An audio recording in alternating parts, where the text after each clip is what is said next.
Okay, so let's go over what's going to be on your chapter 18. So this is 18.1 to 18.4. We'll go over what's on there. Then I'll come around and take a look at your reviews, and I'll put those points in for you.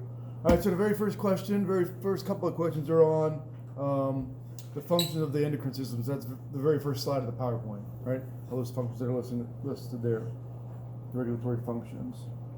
Hypothalamus. You should know that the hypothalamus regulates the secretory activity of the anterior lobe of the pituitary gland. The stalk between the pituitary gland and the hypothalamus is the infundibulum. That's right. Two functional portions of the pituitary gland. Two functional portions of the pituitary gland are the or the neural hypophysis and the adeno hypophysis. Good. Posterior pituitary gland, you should know, has a direct connection with the neurons of the hypothalamus. Let's see, the hypothalamo-hypophyseal portal system. No, the hormones that it carries are from the hypothalamus to the anterior pituitary gland. And then the hypothalamo-hypophyseal tract, you should know that it carries neurons from the hypothalamus to the posterior pituitary gland.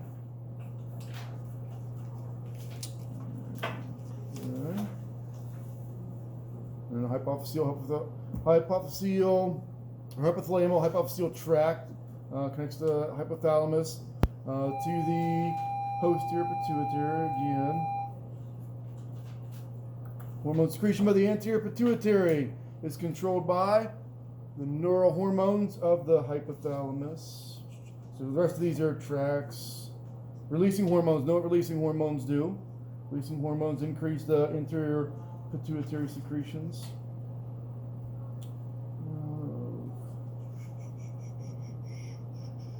Hormones that are released from the posterior pituitary gland. When the posterior pituitary gland's cells are stimulated by the action potentials from the hypothalamic neurosecretory neurons. There's a lot of questions on antidiuretic hormone. Antidiuretic hormone.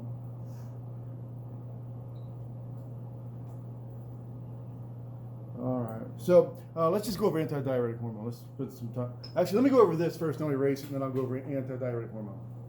Okay. All right, so this is the follicle of a thyroid gland.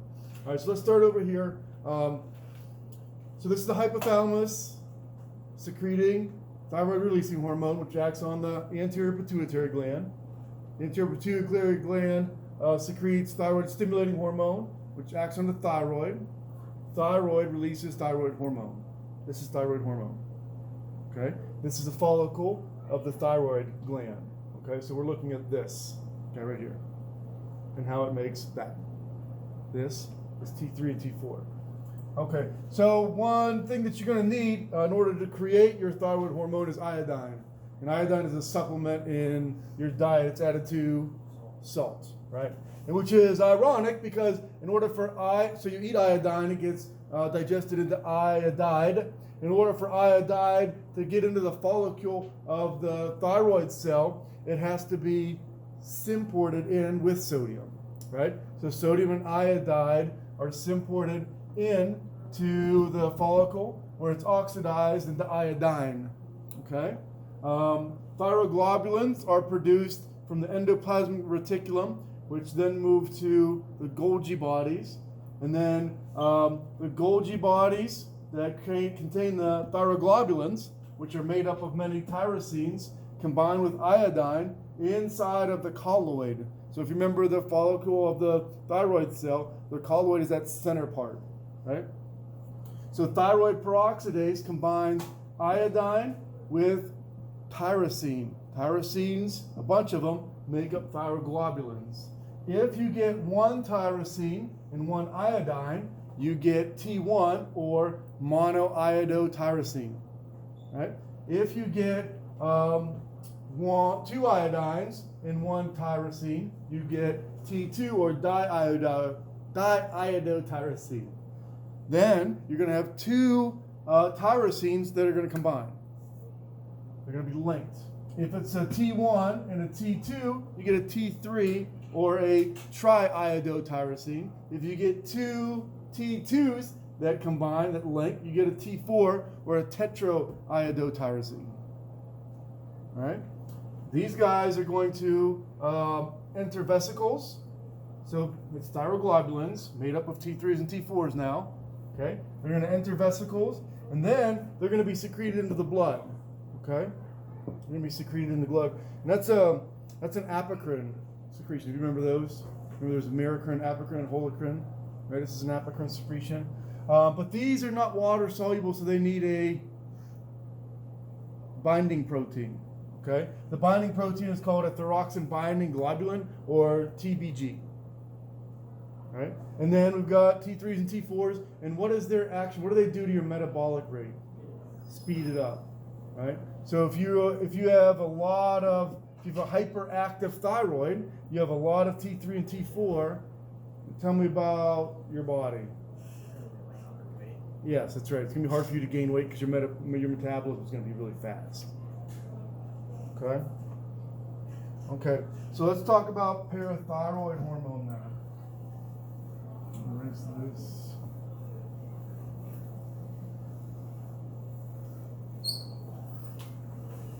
There's a lot of questions on parathyroid hormone.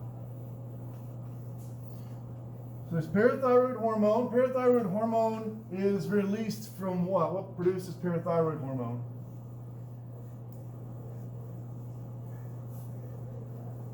The parathyroid. Good. Parathyroid gland is. So when is parathyroid hormone released? In response to what? So parathyroid hormone is actually produced directly from the hypothalamus. Okay? Hypothalamus produces parathyroid hormone. The parathyroid produces parathyroid hormone. Okay. So you got your thyroid gland. Your thyroid is a butterfly-shaped gland on your neck, and then there's parathyroid glands that are on top of that, right? So this is what we're looking at, are these red dots there. That's the parathyroid hormone, and they are stimulated in response to calcium levels. Yeah, calcium levels. That's right. So parathyroid hormone. Calcium levels. Let's talk about parathyroid hormone, and then we'll talk about ADH after this. Okay.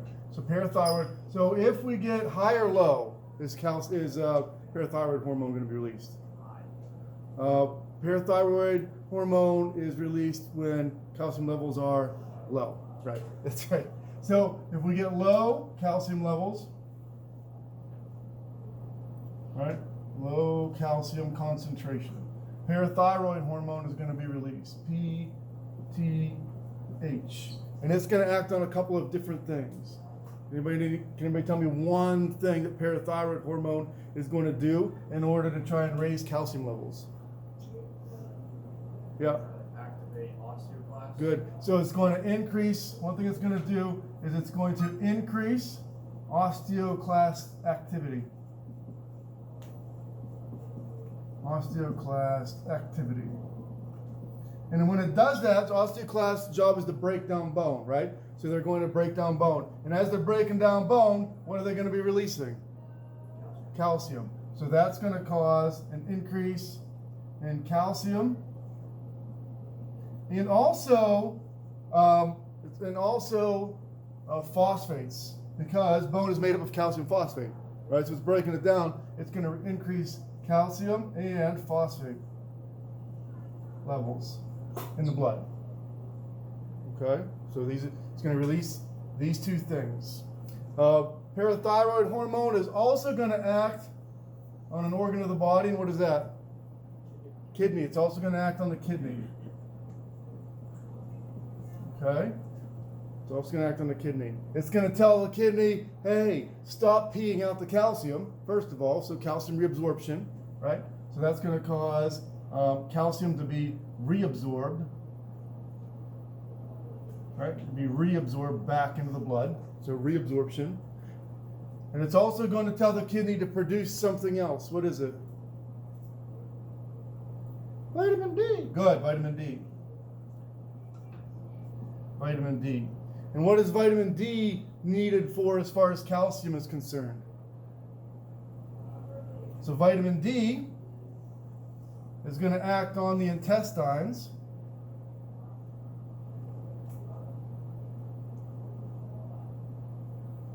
It's going to act on the intestines, and it's going to cause the intestines to begin to absorb calcium.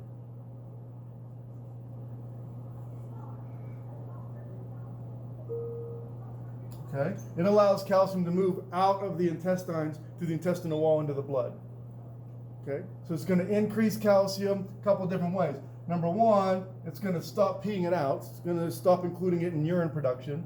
Number two, it's going to cause osteoclast activity. And number three, it's going to cause vitamin D production, which allows calcium to be absorbed through the intestinal walls. Okay? Now, what if calcium levels are high?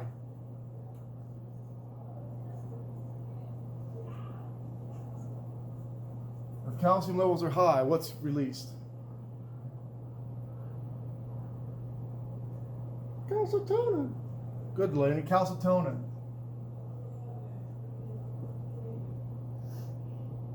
Calcitonin is released. And what's calcitonin going to do? It's going to inhibit the osteoclast. Good. So I'm going to just use a different color here. No, it'll try and let's do blue. Color. So high calcium concentrations, calcitonin. Calcitonin is going to cause a decrease in osteoclast activity, which is going to cause a decrease in calcium being released from bone and a decrease in phosphates being released from bone. Okay? So in other words, we get an increase in storage in the bone. If you remember from chapter 6, right? Bones are, one of their functions is stores of calcium and phosphorus. Okay? And that's it for that side. Right? Everything else is normal. All right, let's do parathyroid hormone now. Anti-diuretic hormone. Okay? There's a lot of anti-diuretic hormone questions on there. Okay. So that blue side, that's how you get strong bones, right? If you're not producing parathyroid hormone, you're not breaking down your bones, so you get a net building bones. All right, let's talk about anti-diuretic hormone. So anti-diuretic hormone is produced right from the hypothalamus. And there are two kind of receptors in the hypothalamus that can cause the release of anti-diuretic hormone. Does anybody remember what they are? Osmo receptors and baroreceptors. Good. So there's osmo and baroreceptors.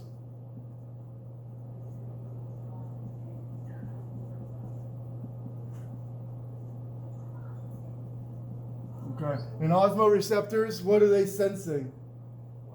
Well, yeah. Okay. So concentration. Yeah. So indirectly water levels, right? And then baroreceptors, pressure. Okay. So if osmolarity gets low, so if this guy gets set off or this guy gets set off, so the osmo receptors and the baroreceptors, so their job is to regulate osmolarity and blood pressure. Okay. So if they get set off, then the hypothalamus is going to release ADH, anti-diuretic hormone. Okay, anti-diuretic hormone has a couple of different important functions, but the ultimate goal is to stop dehydration, right? To stop dehydration. So these guys are going to go off if they sense dehydration.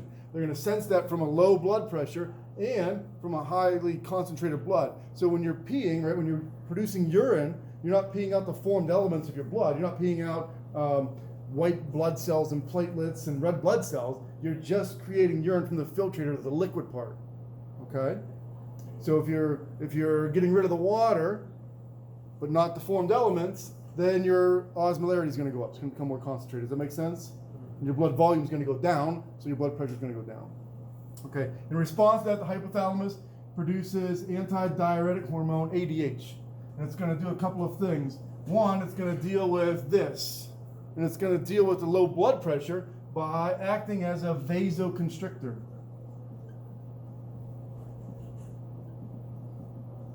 Okay, a vasoconstrictor. So it's going to cause your blood vessels to contract, and that's going to raise your blood pressure. Okay?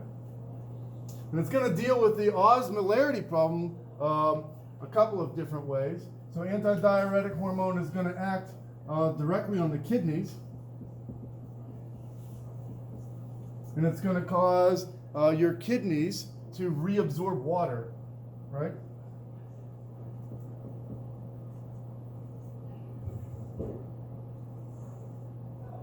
Okay? So it's going to stop. It's going to stop and put an X on it. It's going to, oh, the camera. Oh, after I drop it. Okay. It's going to stop or very, very greatly decrease urine production.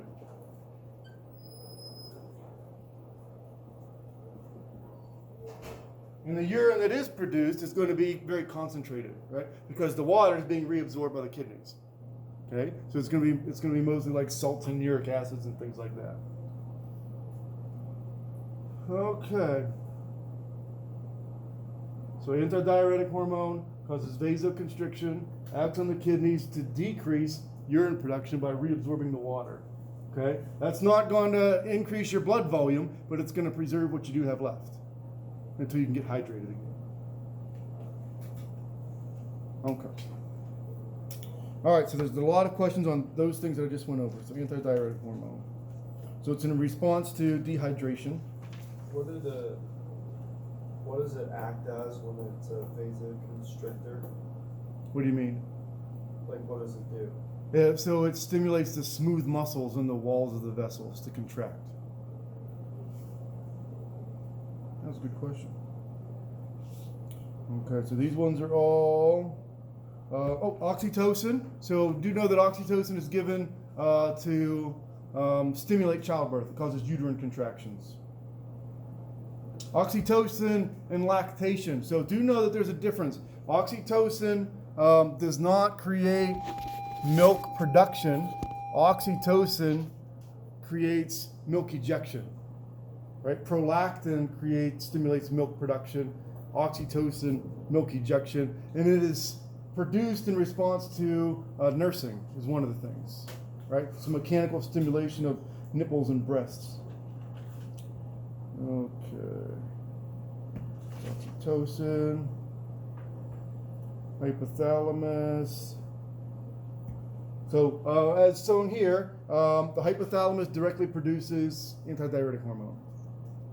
Okay. Another antidiuretic, antidiuretic, antidiuretic. Antidiuretic.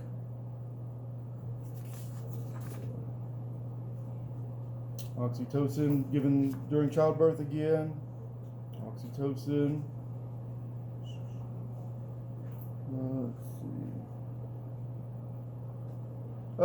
Anterior pituitary gland. Know that it secretes follicle stimulating hormone.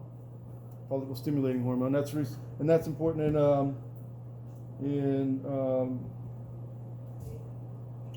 ovulation cycles.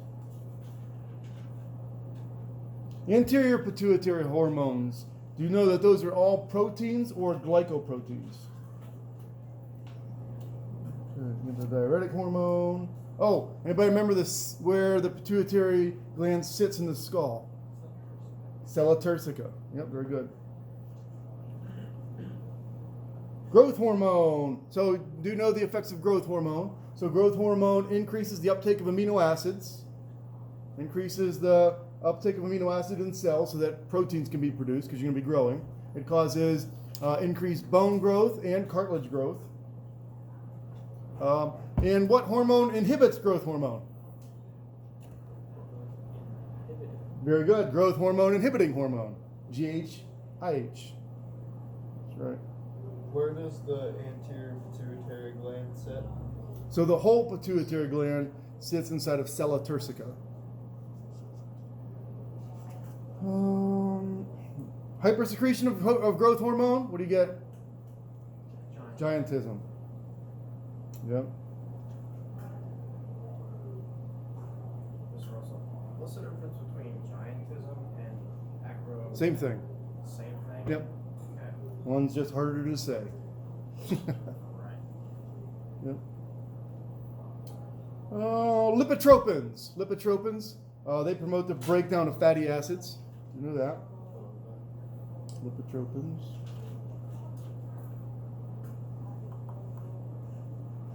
ACTH stimulates the development of follicles in the ovaries. Can you repeat that? Or no, it doesn't. FSH does. Follicle stimulating hormone. Follicle stimulating hormone stimulates follicles in the ovaries. Makes sense, right?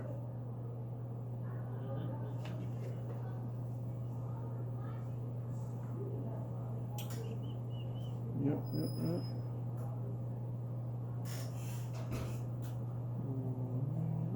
Luteinizing hormone is responsible for, is required for ovulation and formation of the corpus luteum. Remember that?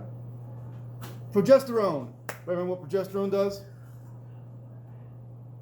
It acts like testosterone, but for women. So it's responsible for axillary and pubic hair production as well as sex drive in females.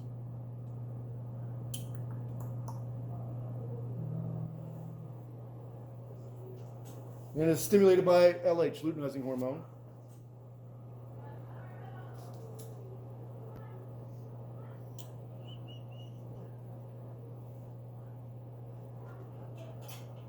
And gonadotropic releasing hormone controls follicle stimulating hormone and luteinizing hormone. Okay, so GnRH controls the release of FSH and LH. Mr. Russell. Yeah. Do FSH and LH. wait a minute. I'm confused. Okay. So the glutenizing hormone, it produces FSH to support an ovulation, right? So the gonadotropin releasing hormone. Yeah. That's the one that stimulates the release of FSH and LH. Oh, so they both support ovulation. Yes, Okay. correct. Okay. Yeah, that one over that. A lot of this. A lot of that on this. 2 pages of that. Another of that. Another of that. Parathyroid. That's it. Easy money. 62 questions. 62 questions from you. Okay? Questions?